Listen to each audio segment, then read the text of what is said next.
September 13, 2025 Kritika నక్షత్రం, సుబ్రహ్మణ్య స్వామి జన్మ నక్షత్రం. ఈ రోజు షష్ఠి కూడా వచ్చింది.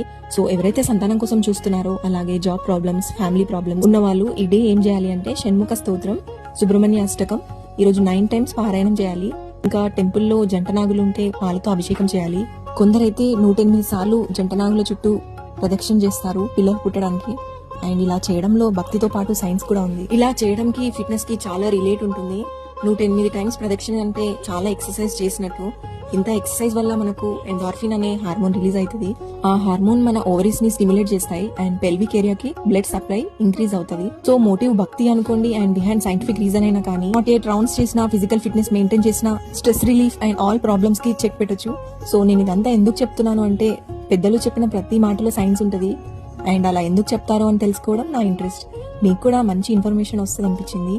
ఒకవేళ మీకు ఈరోజు చేయడం కుదరకపోతే ప్రతి మంత్ షష్ఠి వస్తుంది, ఆ రోజు చేసుకున్నా పర్లేదు. Thank you all.